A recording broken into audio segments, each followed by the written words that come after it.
Just as I am, I come to you.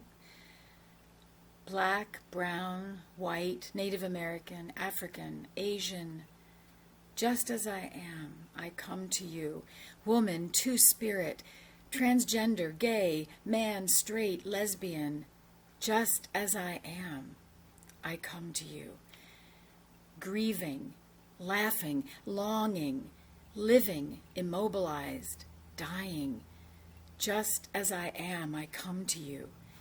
Depressed, anxious, bipolar, elated, disappointed, saddened, employed, incarcerated, injured, overweight, underfed, homeless. Just as I am, I come to you. With many a conflict, many a doubt, fightings and fears within, without, O Lamb of God, I come, I come. We are all exhausted. COVID changed us all permanently, and it changed the way we look at the world. We've opened wide the acknowledgement of systemic racism. We argue about abortions and women's rights to their bodies. It's just too much. But it always feels like too much in the middle of a war. Ask a frontline veteran. Each of us must stay as healthy as we can, rest when we need it, and make a conscious daily decision to employ the Jewish spiritual practice of tikkun olam, repairing the world. Education is a foundation of repairing a culture, and the United States used to rank high in education in the world, but we have slipped. It's easy to lay this at the feet of the educational system, but please don't lay it at the feet of teachers in the trenches. It's easy to lay it at the feet of parents who are not surrounding their children with morals and teaching them about community, even while most parents are on the right track, trying to raise good citizens. It's easy to lay this at the feet of technology, where research proves that young people's brains are not ready for the constant onslaught of stimulation from screens. All of these together need to be addressed because education is a big part of developing a healthy community. Today, I'm mostly concerned that in the world we are known not as the educated society, but as the gun country. How did people who say they want a peaceful world get to this point? A little experiment here. What's the first thing you think of when I say the word Scotland? Kilts, bagpipes, pubs, and how about France? Romance in Paris, gourmet food. Well, when I operated a B&B, I engaged with every international guest as to their views of this country. First thing almost every guest brought up was guns. Guns, and not the gun-slinging Old West guns, no. Military-style weapons which were designed with only one goal in mind, to kill a lot of people in a very short time. And here we go again, weeping over the deaths of innocents. The innocents that were in a schoolroom, little lives who were learning how to hold the bat correctly at Little League practice, baby humans just experiencing their first dance recitals, children who were memorizing Disney movies, and they're dead. I'm not going to accept sanitizing this anymore. I'm not going to accept thoughts and prayers. That's too easy. That's what you say when you want to show you care, but you don't really want to get too close to the issue because it's a hot topic, it's highly political, and conversations get messy really fast, and people dig their heels in to justify their positions. I understand why people say thoughts and prayers, but that alone is shallow now. Oh, keep praying. but we need to put some muscle behind the prayer. You and I know a guy who spent days in solitude, praying continuously, 40 days at one point. But he balanced that with getting into the community and healing, teaching, feeding. As an interfaith teacher, I honor and learn from many sources in many religions, but Jesus is still my go-to guy. How can we stop hiding and living in fear? Fear that if we speak up, someone will harm us or our family. Well, families are getting harmed. Children and church attendees and grocery store customers are being slaughtered. People who were living their routine lives. My doing nothing contributes to the problem. You heard me. I am shouldering the responsibility that I am part of the gun problem in this country. The use of assault weapons is like a wolf outside my door. My doing nothing is like staying inside my house and hoping the wolf goes away or goes to another person's house for his dinner. My doing nothing is not making me rise above the problem to research solutions and actively work on them.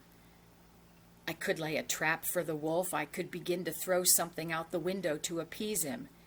And when I see him stealthily nearing my property, I could pull the shades so he doesn't see me moving around and so I can pretend he doesn't exist anymore.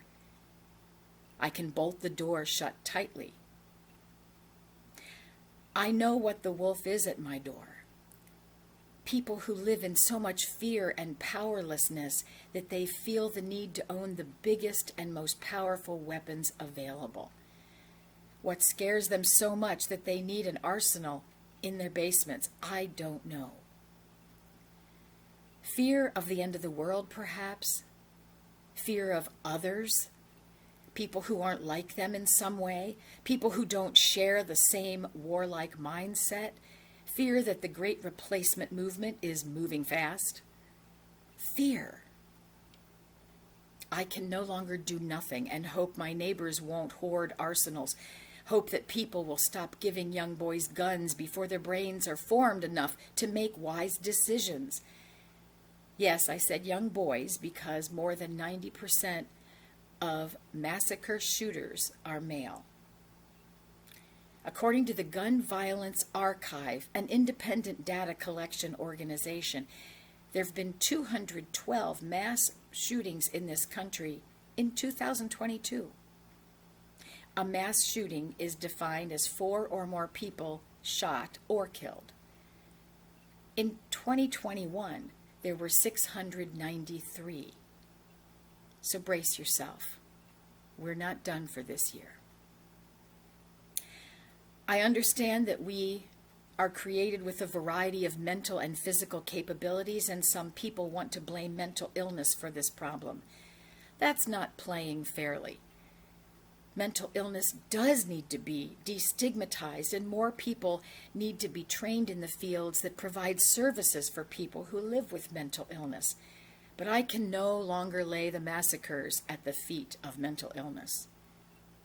People in other countries experience mental illness, but they don't have the same access to the weapons of mass murder. No other country has logged gun massacres like the USA. Why is this a God talk? Because God is moving us to act. If you posted one thing about the recent massacres, if you talked about it with one person, if you prayed for the dead and the teachers and the children who are diligently practicing their shooter drills, if you did any of these things, you have been moved by Spirit. Your heart is not hardened, and you have work to do. This is the work of Christmas. This is the work of Tikkun Olam. This is the work of everyone who sits in a pew and professes to want a peaceful and safe world. What will make us great as a nation and just as general people? It's a good question on this national holiday a holiday that memorializes the people who have died in military service. But what do we do that is meaningful on this holiday? What do we sacrifice to honor those who sacrificed their lives? How are we upholding our end of the bargain?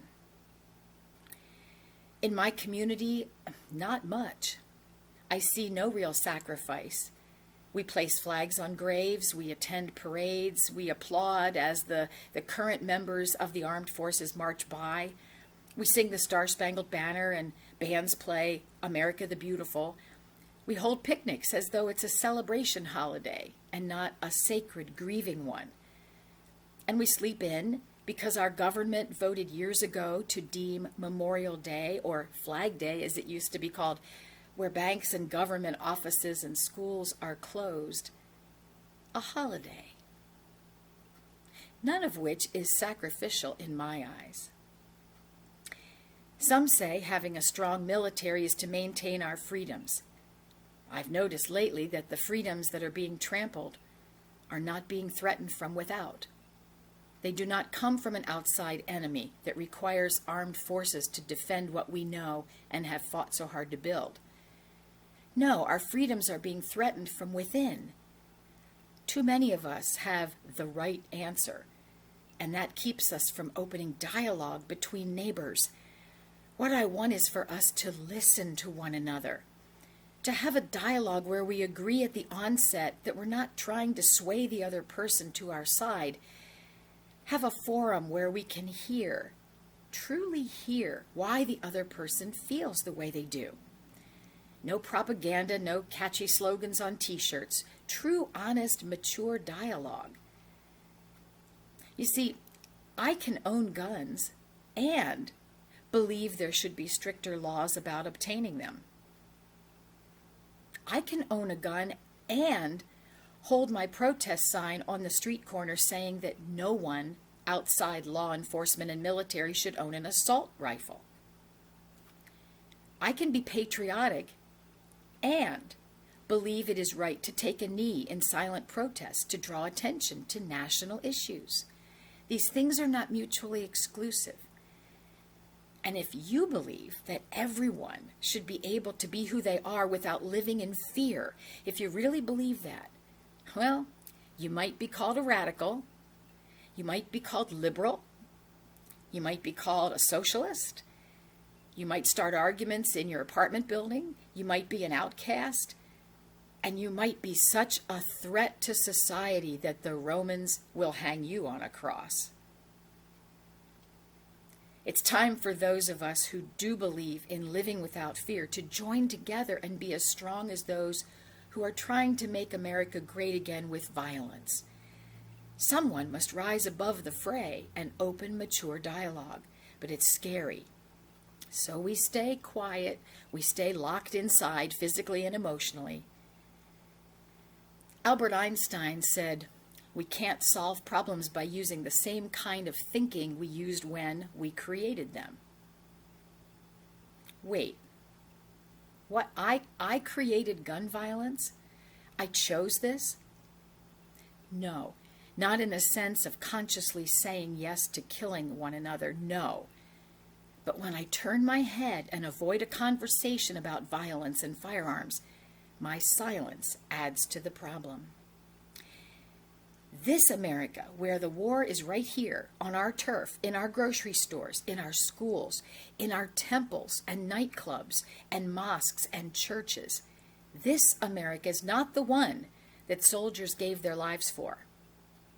Those whom we memorialize on this holy day are weeping. They wanted better. They fought so this country could be free of terror, free of fear, and so that you and I could send our children to 4th grade and know they'll come home. And Grandma can pick up a quart of milk and bring it back home. And all of us can walk the sidewalks, sit in pews, and live in peace. So I ask that we all feel God's tap on our shoulders, the tap that made us angry or sad or defeated at the news, and ask God for guidance to tell us what to do next. Amen.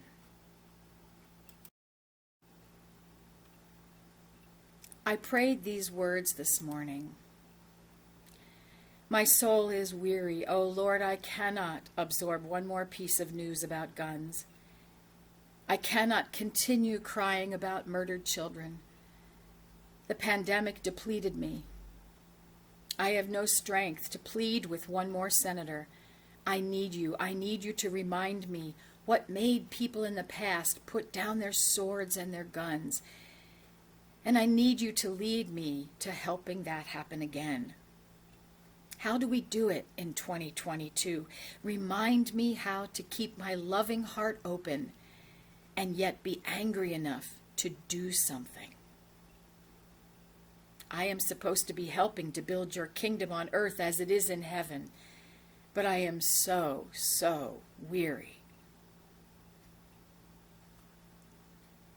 And the answer came.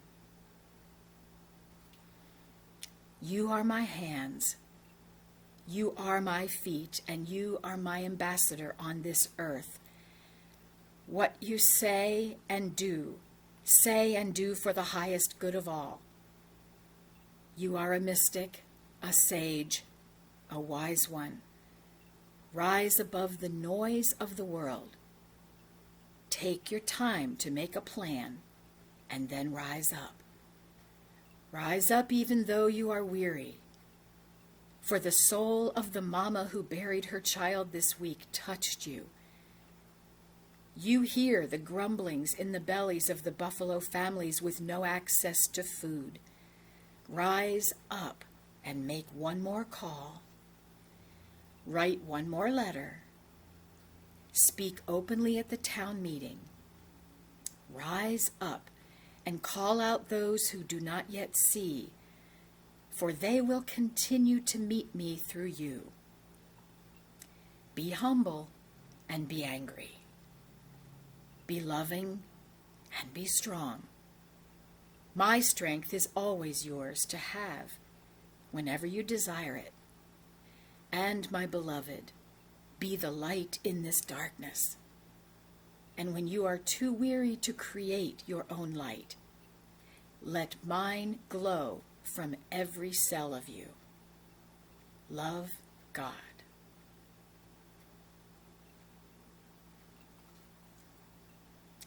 Our music recommendation is one that I've used before. Because we keep making the mistakes, we keep wondering how many years people can exist before they're free. We wonder how many times we can turn our heads and pretend we don't see the massacres. How many deaths will it take till we know that too many people have died?